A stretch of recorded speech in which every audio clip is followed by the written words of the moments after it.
Hi everyone, and welcome to this section. In this series, we are going to tackle the entire group of gram-positive bacteria in a marathon-style journey. We'll cover each bacterium in detail, starting with its overview, classification, and key features, then moving into pathogenesis, clinical presentations, virulence factors, toxins, laboratory diagnosis, antibiotic resistance, and treatment options. To make learning easier, I'll also include comparisons between different bacteria at every important step. And yes, you'll get mnemonics along the way, so you can memorize key points effortlessly. So, without further delay, let's get started with our first gram-positive bacterium. On this page, we are going to cover the outline of gram-positive bacteria classification. This is one of the most important parts of our entire marathon because once you understand this outline, you'll have a clear roadmap for the rest of the topic. Gram-positive bacteria are broadly divided into three groups: Kochi, Bacilli, and filamentous bacteria. After confirming a bacterium is gram-positive by gram staining, the next test is the catalase test. This step helps us separate Staphylococcus from Streptococcus. Catalase-positive bacteria include Staphylococcus and Micrococcus. If it is Staphylococcus, we then perform a coagulase test. A coagulase-positive result indicates Staphylococcus aureus, while a coagulase-negative result suggests coagulase-negative Staphylococcus species, also known as cons. Micrococcus is also catalase-positive but distinct from Staphylococcus. On the other hand, catalase-negative bacteria include Streptococcus and Enterococcus, and Streptococcus is further classified by Lancefield grouping and hemolysis patterns. Now, coming to bacilli. Gram-positive bacilli are classified into spore-forming and non-spore-forming groups. The spore-forming bacilli are Bacillus, which is aerobic, and Clostridium, which is anaerobic. The non-spore-forming bacilli include aerobic organisms like Corynebacterium and Listeria, and anaerobic organisms like Actinomyces. Finally, we have filamentous bacteria. These are divided based on oxygen requirement. Aerobic filamentous bacteria are represented by Nocardia, while anaerobic filamentous bacteria include Actinomyces. And that completes the classification outline of gram-positive bacteria. This chart is extremely important, and once you master it, the rest of the marathon becomes much easier to follow. Without further delay, let us move to the next topic, which is Staphylococcus. As we have already discussed, Staphylococcus includes two major groups, Staphylococcus aureus and the coagulase-negative Staphylococci, commonly referred to as cons. In general, all Staphylococcus species share some important features. They appear in grape-like clusters under the microscope, they are non-motile and non-spore-forming, and they are facultative anaerobes. They grow well on blood agar, are catalase-positive, and are also salt-tolerant. Now let us focus on Staphylococcus aureus, which is the most clinically significant species. Staphylococcus aureus is both catalase-positive and coagulase-positive. On culture, it produces golden yellow colonies on mannitol salt agar as well as on blood agar, and it shows beta hemolysis, which is an important diagnostic feature. The virulence factors of Staphylococcus aureus are extremely important and are frequently asked in examinations. Its surface structures include protein a capsule, and teichoic acids. It produces several toxins, such as cytotoxins, enterotoxins which cause food poisoning, exfoliative toxins which cause staphylococcal scalded skin syndrome, and the toxic shock syndrome toxin, also known as TSST1. It also produces many enzymes, including catalase, coagulase, lipase, DNase, and beta-lactamase, which contribute to its pathogenicity. Another very high-yield feature of Staphylococcus aureus is the presence of the MEK gene, which is responsible for methicillin resistance. This leads to the emergence of methicillin-resistant Staphylococcus aureus, or MRSA, which is a major problem in both hospital and community infections worldwide. In the slides, I have also included pictures of the catalase test, coagulase test, and culture plates so that you can visualize and memorize them more easily. With that, we complete our discussion of Staphylococcus aureus, and now we can move on to the coagulase-negative staphylococci. In the case of coagulase-negative staphylococci, or CONS, there are many species, but for exam purposes, the most important ones to study are Staphylococcus epidermidis, Staphylococcus saprophyticus, and Staphylococcus lugdunensis. The rest are usually considered contaminants and are not of major importance in exams. By definition, all CONS are catalase positive and coagulase negative, and almost all are urus positive, which is a key feature of this group. Another very important point for exams is their reaction to the antibiotic novobiocin. Among CONS, the only species that is resistant to novobiocin is Staphylococcus saprophyticus, while the others, including Staphylococcus epidermidis and Staphylococcus lugdunensis, are novobiocin sensitive. This difference is a high-yield fact to remember. Now, let us briefly discuss the important species one by one. Staphylococcus epidermidis is part of the normal flora of the skin and mucous membranes, but it becomes pathogenic when associated with prosthetic material. Clinically, it is a well-known cause of prosthetic valve endocarditis, prosthetic joint infections, and infections related to indwelling catheters or medical devices. Next, Staphylococcus saprophyticus is unique because it is resistant to novobiocin. It is especially important as a cause of urinary tract infections, particularly in young sexually active women, making it an exam favorite.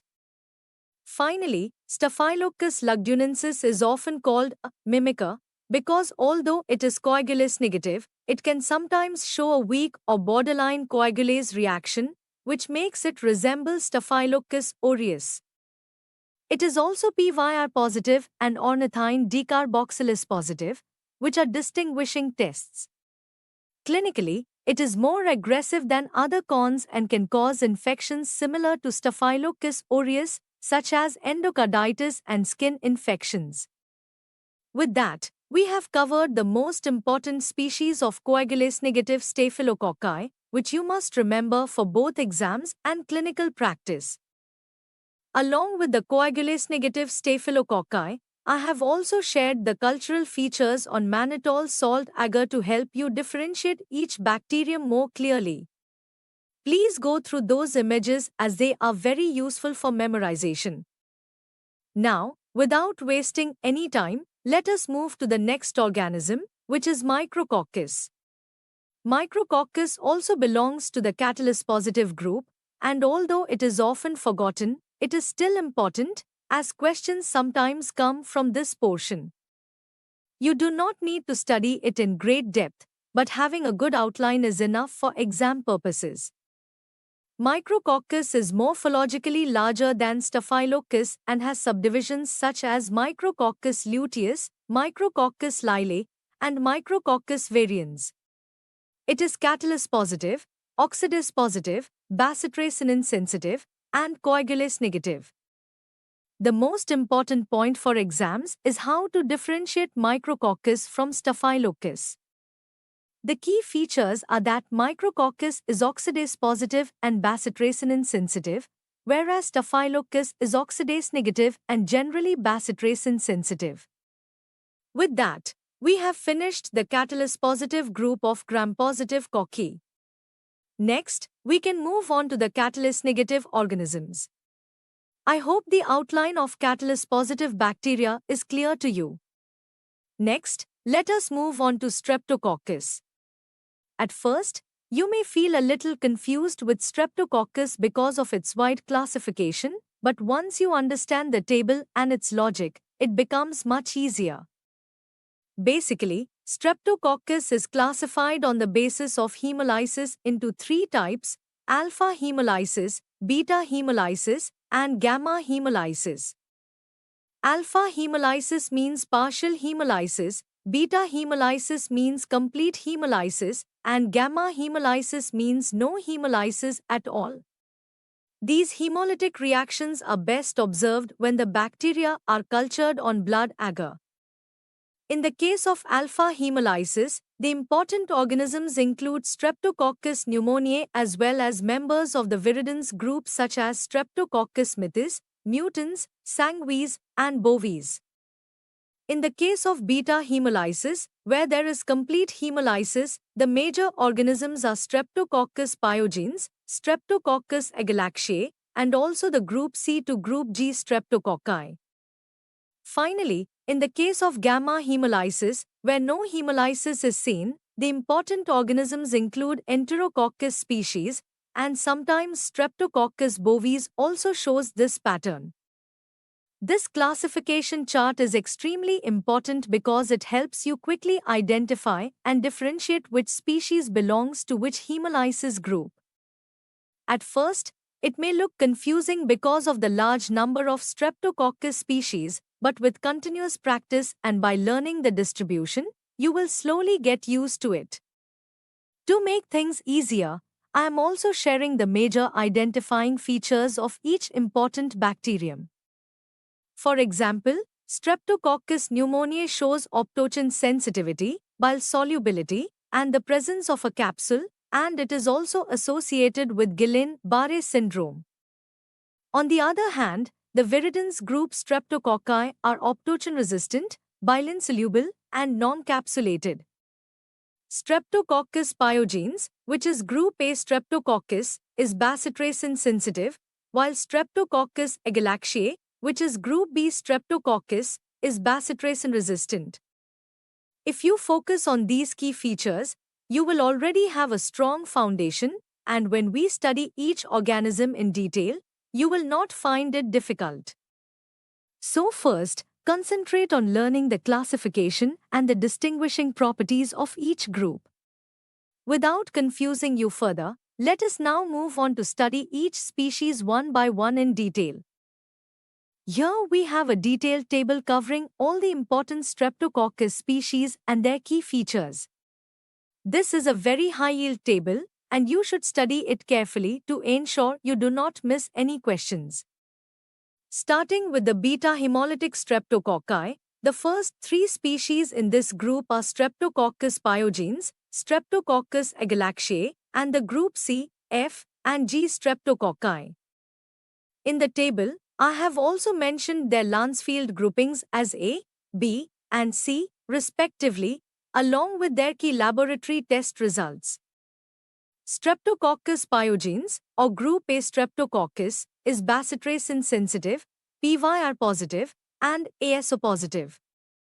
Clinically, it is associated with diseases such as scarlet fever, pharyngitis, and rheumatic fever, and its major virulence factor is the M protein. Streptococcus agalactiae, or group B Streptococcus, is Cam-positive and shows hydrolysis of hippurate, which are important lab features to remember. The group C, F, and G Streptococci are less commonly tested and are not as high-yield compared to pyogenes and agalactiae. Next, we have Streptococcus pneumoniae, which is extremely important. It exhibits alpha or green hemolysis and is optochin sensitive, bile soluble, and shows a positive quelling reaction. Its habitat is the nasopharynx, and the capsule is the major virulence factor, which is also targeted by the PCV13 vaccine. The viridans group Streptococci, such as Streptococcus mutans and Streptococcus mitis, are optochin-resistant and bile-insoluble, and they are important primarily for their role in dental caries and endocarditis. Finally, group D Streptococci, including Enterococcus species and some Streptococcus bovis strains, are also included in the table. While you can read these in more detail if needed, I have highlighted the major points you should focus on for exams. With this table, once you understand and memorize the key lab features and virulence factors, you will have a very strong foundation for all Streptococcus-related questions. Next, let us discuss the Lancefield grouping of Streptococcus.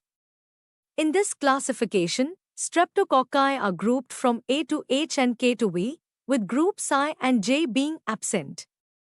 For each group, I have shared in detail which specific Streptococcus species belong to it, and this is very important for exam purposes.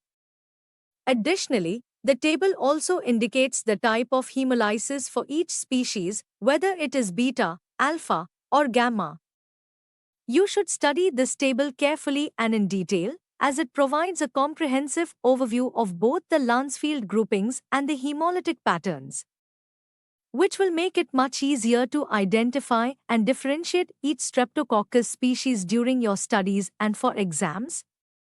Next, we have a detailed table based on Lancefield grouping, which is extremely important for understanding Streptococcus. In this table, you can see the key diseases, habitats, and features of each Streptococcus species that we have already discussed. Do not feel overwhelmed when looking at it, because I have organized everything in a single table so that you can easily compare the different species. Starting with the groups, Group A is Streptococcus pyogenes, Group B is Streptococcus agalactiae, and Group C includes Streptococcus dysgalactiae. Group D is divided into two subgroups, Non-Enterococcus, which includes the Bovis group, and Enterococcus, which includes Enterococcus species. Group F represents the Aeruginosus group, sometimes referred to as the Milleri group, and Group G also includes Streptococcus dysgalactiae. Groups H, K, and V are mainly animal streptococci and are rarely human pathogens. By studying this table carefully, you will be able to compare all the major Streptococcus species, understand their clinical significance, and memorize their key features much more effectively for exams and clinical practice. Now that we have completed Streptococcus and Staphylococcus, which are very detailed and extensive topics within gram-positive bacteria, let us move on to Enterococcus.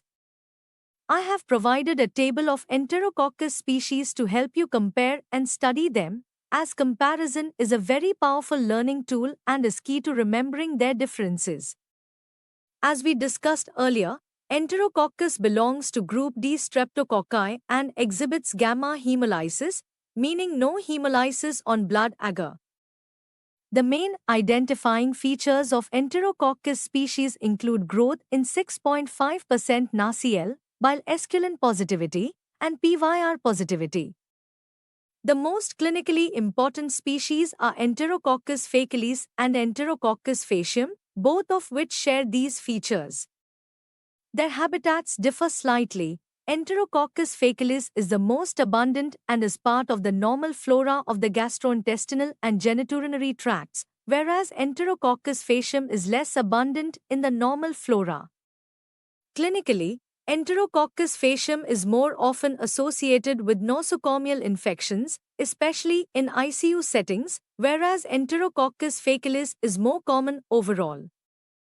Understanding these differences is essential for both exams and clinical practice. After this slide, I have shared the microscopic and macroscopic features of all the Streptococcus species and Enterococcus. These images and observations are very important as they help you visually identify these bacteria, which is useful both for exams and during your clinical career. I hope you have understood and reviewed these features carefully, as they will make your learning much easier. With that, we are ready to move on to the next topic. Now, let us begin with our next topic, Bacillus. In this section, we will cover Bacillus and later move to filamentous bacteria. First, we will focus on Bacillus. As we already discussed, Bacillus belongs to the spore-forming group of gram-positive bacilli.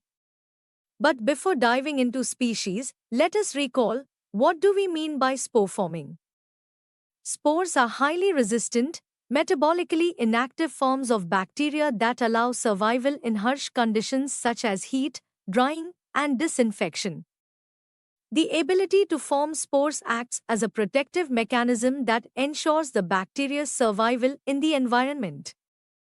Spore-forming bacteria are further classified into aerobic and anaerobic types. The aerobic spore formers include Bacillus species, while the anaerobic ones are Clostridium species.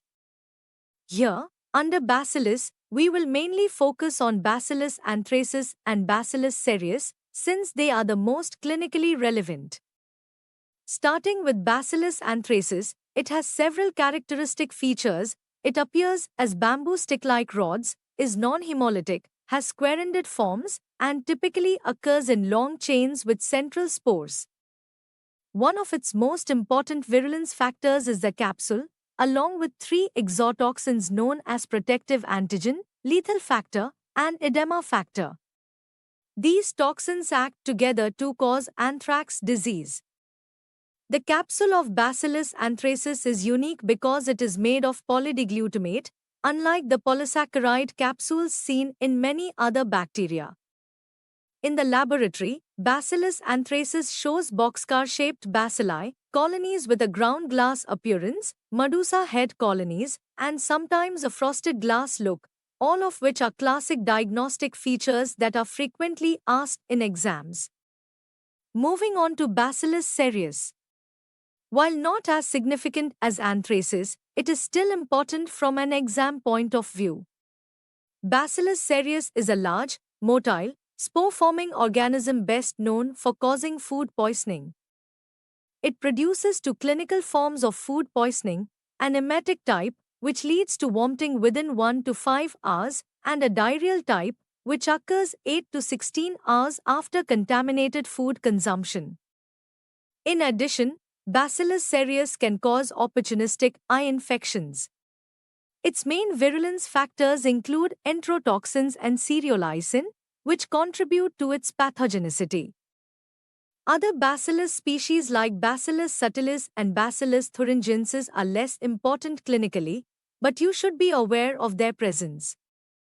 Microscopically, Bacillus species show the characteristic boxcar shape with central endospores that do not swell the cell, which is another classical point you should remember. So, to summarize, Bacillus anthracis is exam-heavy with unique diagnostic features and important toxins, while Bacillus cereus is associated with food poisoning and opportunistic infections. The rest of the Bacillus species are less relevant but should still be noted for completion. Now we move to Clostridium, a clinically important group of spore-forming, strictly anaerobic gram-positive bacilli. In exams and clinical practice, 4 species deserve our full attention: Clostridium tetani, Clostridium botulinum, Clostridium perfringens, and Clostridioides, Clostridium difficile. I have provided a comparative table so you can study their key differences side by side, which really helps with retention. Clostridium tetani is classically described with a drumstick or tennis racket appearance because of its terminally located spore. It is a strict anaerobe and produces the potent neurotoxin tetanospasmin, which blocks release of the inhibitory neurotransmitters glycin and GABA in the spinal cord and brainstem, producing the characteristic spastic paralysis seen in tetanus, trismus, rhesus sardonicus, and generalized muscle rigidity. Its virulence is dominated by tetanospasmin and clinical diagnosis is usually based on the characteristic signs. Clostridium botulinum causes flaccid paralysis by producing botulinum toxin, which prevents acetylcholine release at the neuromuscular junction. It forms subterminal spores, is anaerobic and motile, and is classically associated with food-borne botulism, improperly canned foods, infant botulism, and wound botulism. The clinical picture is descending, symmetric flaccid paralysis that can progress to respiratory failure, so recognizing the history of contaminated food or antibiotic exposure is important. Clostridium perfringens is an important pathogen for both soft tissue infections and food poisoning. Microscopically, it is boxcar shaped and is unique among common Clostridia by being non-motile. On blood agar, it often shows a double zone of hemolysis, and it demonstrates a positive Nagle reaction on egg yolk agar due to lecithinase, alpha toxin, activity.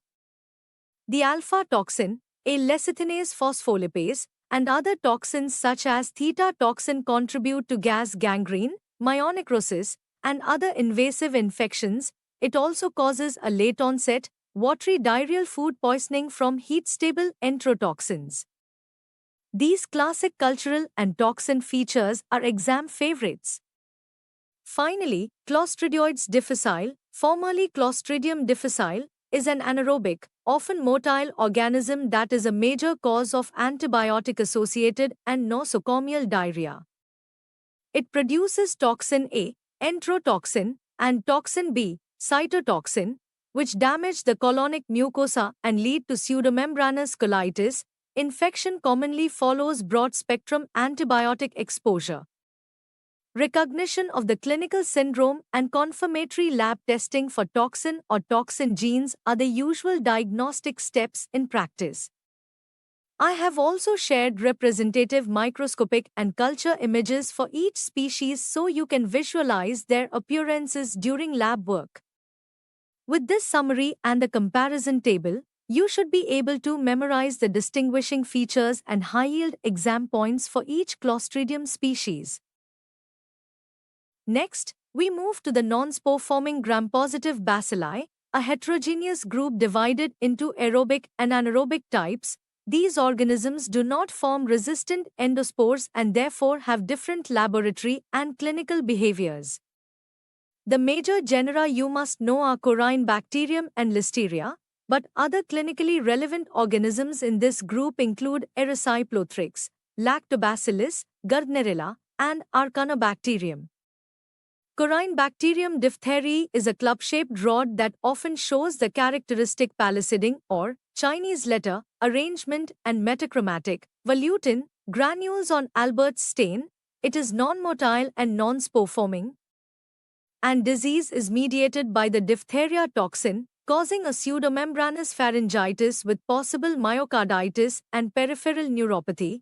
On telluride agar, it produces black colonies.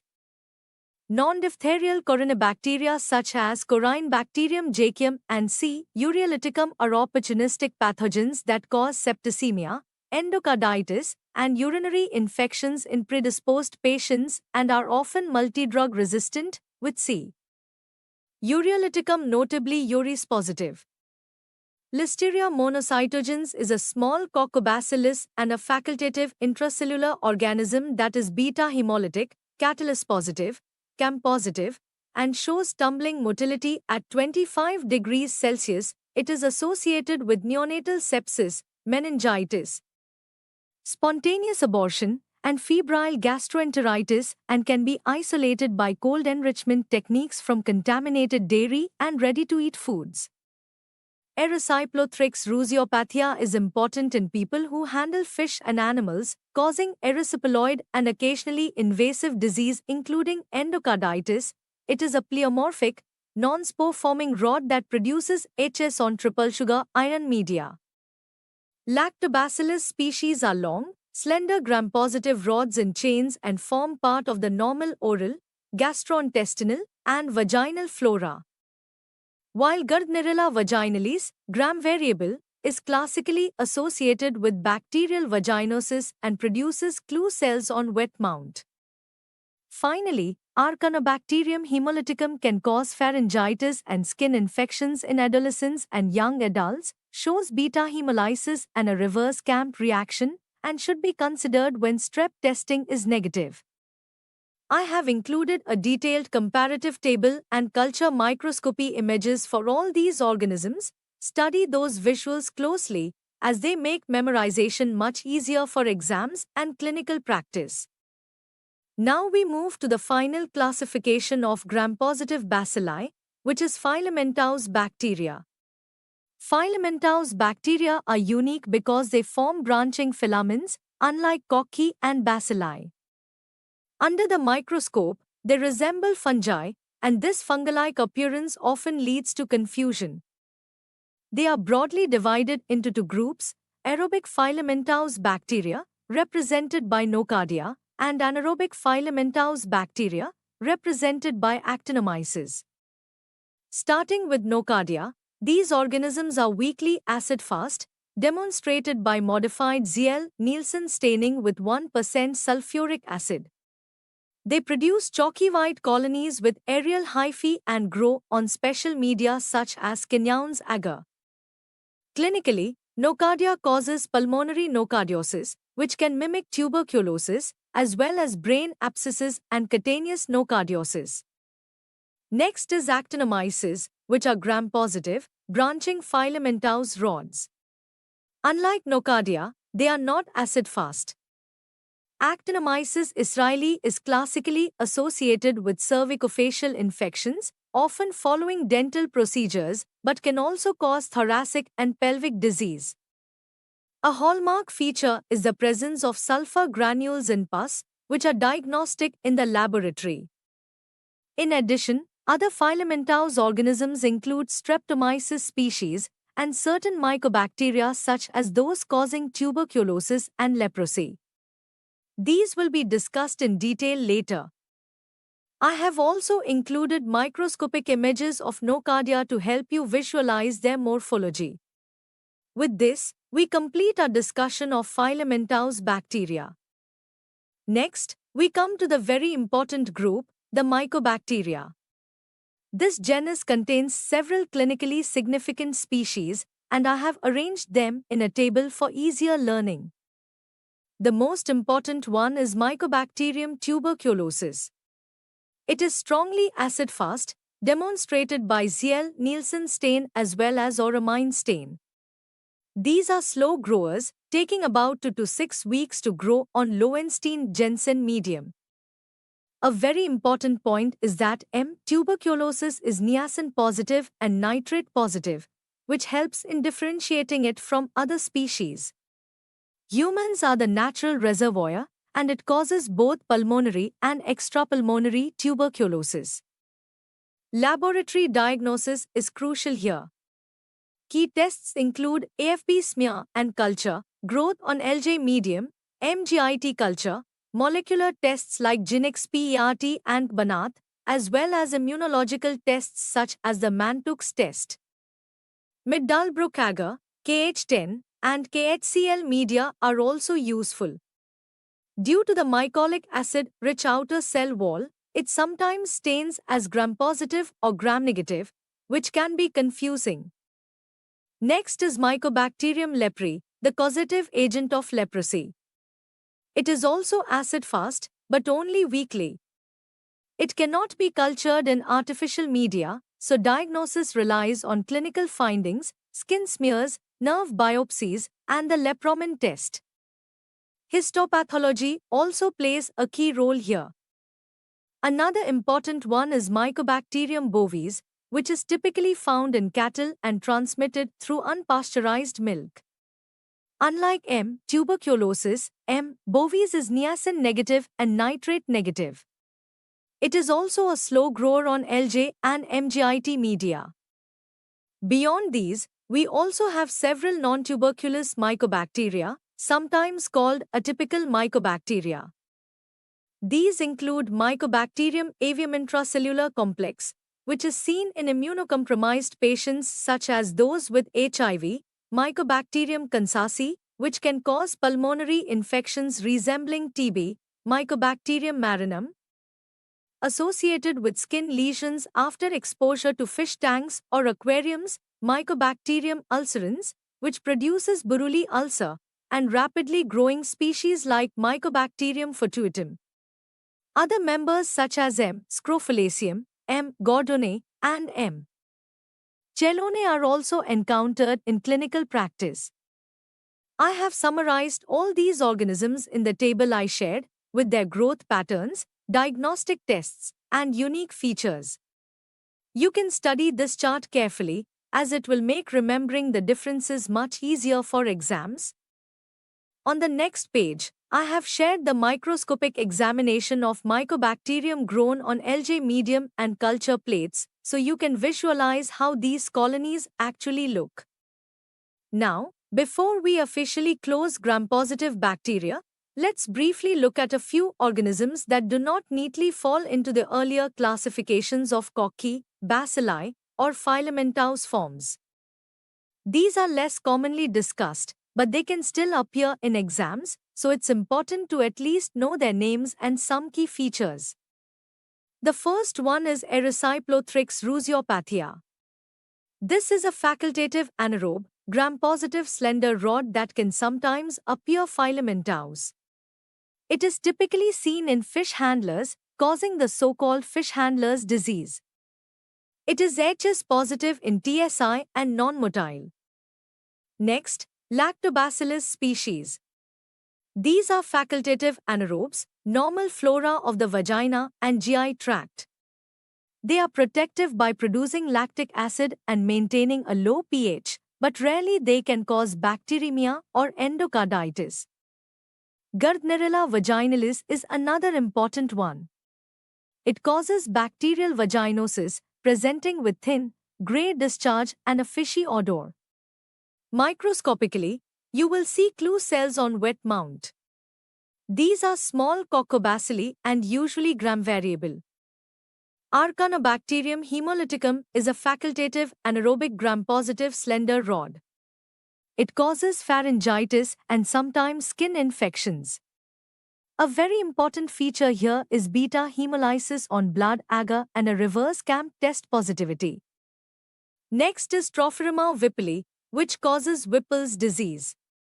This is a gram-positive bacillus but very difficult to stain. It is usually demonstrated by pass stain in biopsy specimens. Diagnosis can also be confirmed by PCR. Finally, we have Propionibacterium, now Cutibacterium, acnes. These are gram-positive pleomorphic rods, usually anaerobes. They are part of normal skin flora but cause acne vulgaris. They can also be opportunistic pathogens associated with prosthetic joint infections. They are indole positive and grow slowly in anaerobic culture. With this, we have completed the entire gram-positive bacterial group from Cocci to spore formers, non-spore formers, filamentous forms, and these special organisms. If you study these slides thoroughly, you will have a complete and strong understanding of gram-positive bacteria for both exams and your clinical career. This brings us to the end of the gram-positive bacteria section. I hope this marathon lecture has been clear and useful for you. Thank you for following along. Study well. Good luck.